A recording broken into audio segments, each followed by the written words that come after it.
Hello दोस्तों, नमस्कार। मैं रामरूप शर्मा स्वागत करता हूं आप सभी का इस नए वीडियो के साथ। और आज हम पढ़ेंगे प्रतिस्थापन विधि से रैखिक युग्मों को कैसे हल करते हैं। क्लास 10th के लिए निम्न रैखिक युग्म को प्रतिस्थापन विधि से हल कीजिए। तो यह विधि बहुत ही आसानी से लगाई जा सकती है। यहाँ समीकरण दिया गया है x + y = 14 और x - y = 4। तो हम क्या करेंगे, इसको मान लेंगे समीकरण फर्स्ट। तो ये हो गया फर्स्ट समीकरण और इस वाले को मान लेंगे सेकंड। तो ये दो समीकरण हो गए। अब हमको करना ये है कि इस दोनों में से एक समीकरण को लेकर x या y का मान निकाल लेना है। तो हम यहाँ पर लिखेंगे समीकरण 2 से। समीकरण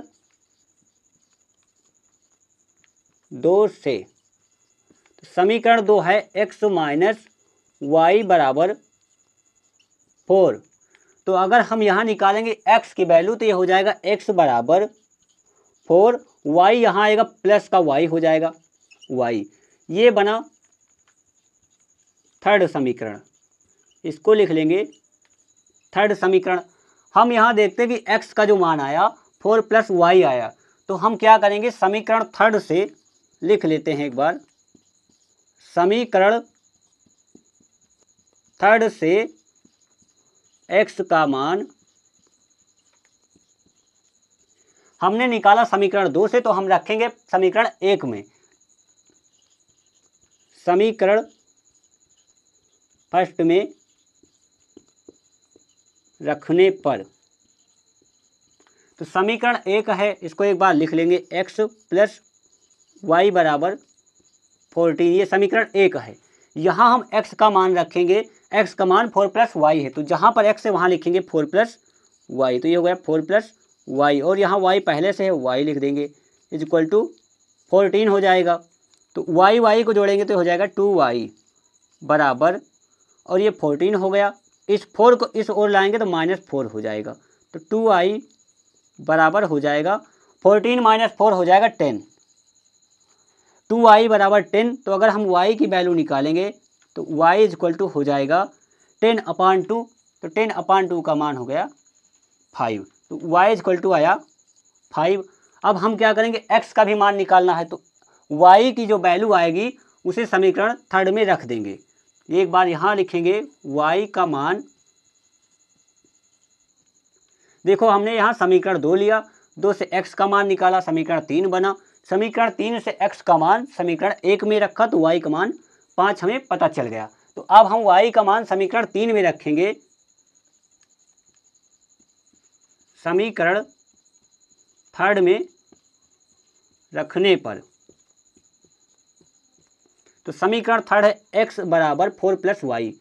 x = 4 + y एक बार लिख लेते हैं, ये थर्ड समीकरण है। तो हम यहाँ लिखेंगे x = y का मान आया है 5। तो यहाँ लिखेंगे 4 + 5। तो ये हो जाएगा 9, x = 9। तो यहाँ x का जो मान आया 9 आया और y का मान आया 5। अगर हम चेक करना चाहें कि यह आंसर में x और y का मान सही, तो यहाँ देखेंगे अगर x का मान रखेंगे 9 + y लिखा, y का मान 5 लिखेंगे तो 9 + 5 14 होता है, यहाँ लिखा गया है।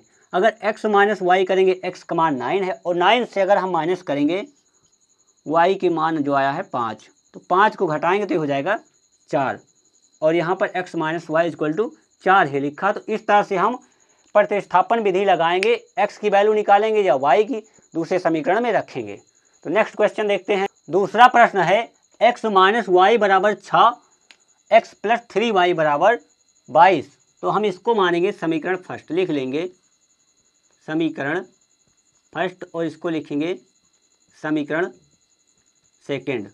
अब हम इसमें से एक समीकरण को लेंगे और उससे x या y का मान निकाल लेंगे। तो यहाँ हम समीकरण फर्स्ट ले रहे हैं। समीकरण फर्स्ट से एक बार लिख देंगे समीकरण फर्स्ट से। तो समीकरण फर्स्ट में x - y बराबर दिया गया है 6 और x = निकालेंगे तो ये हो जाएगा 6 और ये y इधर आएगा प्लस का y हो जाएगा, 6 + y हो गया। इतना क्लियर हुआ। अब हम क्या करेंगे, इसको लिख देंगे, यह है समीकरण थर्ड समीकरण लिख देंगे। तो ये तीसरा समीकरण बन गया। उसके बाद हमने पहले से यहाँ निकाला है तो x का मान जो आएगा उसको दूसरे में रखेंगे। अगर दूसरे से निकालते हैं तो पहले में रखेंगे। तो हम लिखेंगे समीकरण थर्ड से x का मान समीकरण सेकंड में रखने पर। तो समीकरण सेकंड एक बार लिखेंगे, x प्लस 3y बराबर 22।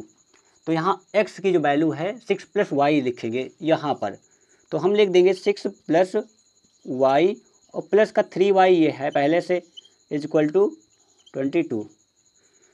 3y प्लस वाई तो ये हो जाएगा 4y। यहाँ लिखेंगे 4y इज इक्वल टू 22 है पहले से इधर, और इस 6 को इस ओर लाएंगे तो -6 हो जाएगा। तो ये 4y इज इक्वल टू हो जाएगा 22 माइनस 6।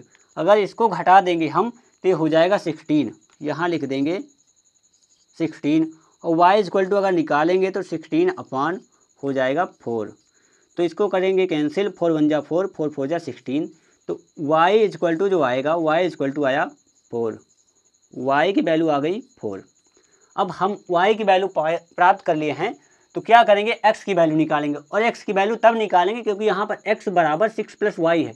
हम किसी भी समीकरण में अगर रखेंगे इस y की वैल्यू 4 को तो हमें x की वैल्यू प्राप्त हो जाएगी, लेकिन यहाँ पर हमने x बराबर निकाल लिया है तो यहाँ पर रखेंगे आसानी से आ जाएगा। तो लिखेंगे y का मान समीकरण थर्ड में रखने पर। थर्ड समीकरण दिया गया है x is equal to 6 plus y. तो x इज इक्वल टू हो जाएगा 6, y का मान 4 है तो 6 प्लस 4 हो जाएगा, तो ये 6 4 10 हो गया। तो x बराबर हो गया 10। अगर हम इसे चेक करना चाहें x माइनस वाई बराबर 6 था, तो x की वैल्यू आई है 10, y की वैल्यू आई है 4, 10 माइनस 4 6 होता है। और यहाँ पर दिया गया था x प्लस 3y बराबर 22। तो अगर हम x की वैल्यू निकाले हैं 10 और प्लस लिखेंगे 3y, y की वैल्यू 4, 4 का 3 गुना 12 हो जाएगा, 4 3 12। तो अगर इसको जोड़ेंगे तो ये 22 होगा। तो इस तरह से हम चेक करके देख सकते हैं कि आंसर हमारा जो आया है x y का मान वो सही है या नहीं सही है। तो दोस्तों अगर वीडियो पसंद आए तो वीडियो को लाइक और शेयर करें, चैनल पर नए हैं तो चैनल को सब्सक्राइब कर लें। मिलते हैं नेक्स्ट वीडियो में इसी एनर्जी के साथ, तब तक के लिए बने रहिए हमारे चैनल पर। जय हिंद।